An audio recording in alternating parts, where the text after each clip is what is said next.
Hi, my name is Brett. I want to give you a quick tour of a full restore I did on my 2000 Jeep TJ.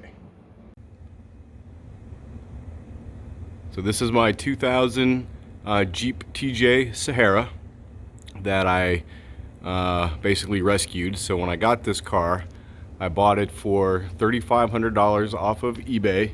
It was sight unseen.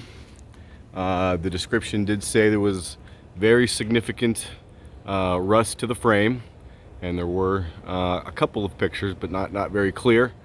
So I knew this was going to be a lot of work. I was looking for something that would be a full frame off restoration and upgrade. So I knew I was going to be replacing a lot of the things anyway, so it didn't really matter to me how bad a shape it was in.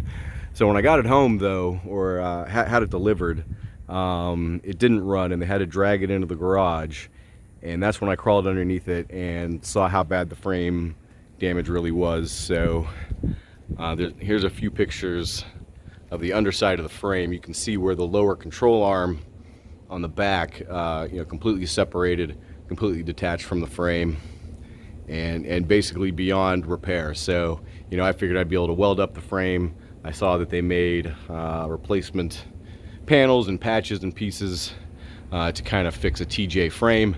However, this one was just way too far gone. So fortunately, my dad, who helped me restore this Jeep, a car building veteran, was able to locate a used frame at a junkyard about 2 hours north of here. So we bought the frame, loaded it up into his little pickup truck, and took a trip down the turnpike with that huge frame hanging out the back. So got it home, got it installed. Really a perfect frame, no rust, no damage, almost brand new. So I'll show a few pictures here of kind of the restoration. So like I said, full frame off restoration. Started by having to get the body off, the tub off. So we did that, my father and I, with 2 ladders and a wide board.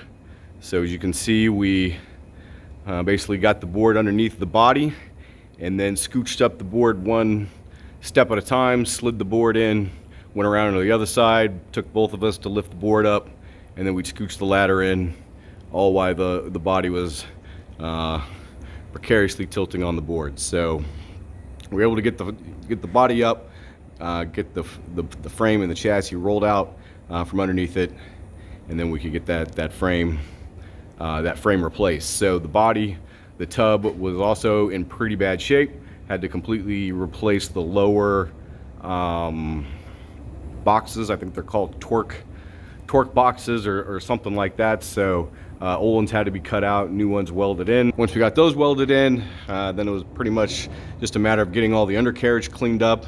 So all the steel was very rusty, a lot of surface rust, some flaking, but I was able to to clean it up. You get all the rust off of it. Painted everything with Pour 15, the axles, the pans, all that type of stuff. So even the underside of the tub. So once that was complete, 2 new fenders, new paint job, new black top. Some of the more recent upgrades or things that I've added were the light bar, the high lift jack, the snorkel. Also relocated all my breathers, so they're all 4 of them are as high as can possibly be, because I do live in South Florida, and where I take this, there's quite a bit of deep water. So I know if I get into the electrical system, I'm gonna have a lot of trouble, but I still got my breathers as high as I could. So LED headlights, LED fog lights. I also have a Wythe puller in the back with plenty of straps. So I think as long as there's some trees around me or something solid to hook onto, I can pretty much pull myself out of everything anything I'm going to get into. So that's the Jeep. I'll show you the inside. Interior was really nice when I got it, so I haven't really done anything inside of here. So originally this Jeep was all white with a white top. So white, everything was white, and I changed it up. So it's a Sahara. So it does have the extra trim on the bottom, the different trim. but that's why the interior is kind of different color. But either way, especially for a Jeep, which I'm used to the older models, this one was really plush, really nice. Came out really well. So has a basically 3 inches of total lift. So I have 2-inch spring lift. I think they're Rusty's springs, and then a 1-inch body lift. Also did the 1-inch motor lift to keep that all in line. So has 33-inch tires. You can see here some pictures of it with I believe 28 was the stock tires. So some of the other things that you don't see a lot of are these chrome hinges, right? And there's good reason for that. So here's a couple of pictures of what it takes to get your hinges off, you know, a 15-year-old TJ, right? So anybody that's gone through that process knows what that takes. So I basically had to ruin them to get them off. So stripped out the torque bolts and had to slot them with a Dremel and then twist them out with a big screwdriver with a crescent wrench on it, is how I ended up getting you know, these ones off, and especially the windshield frame. But these are really nice. These are stainless steel. I had these on there a little while now and they still look great. Steps, right, stainless steel, gas cap, polished stainless. So try to put a little bit of bling, hood hold downs, that type of thing. So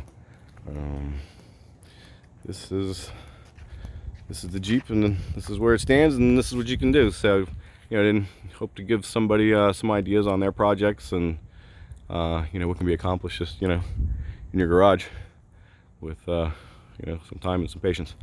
So thanks for watching.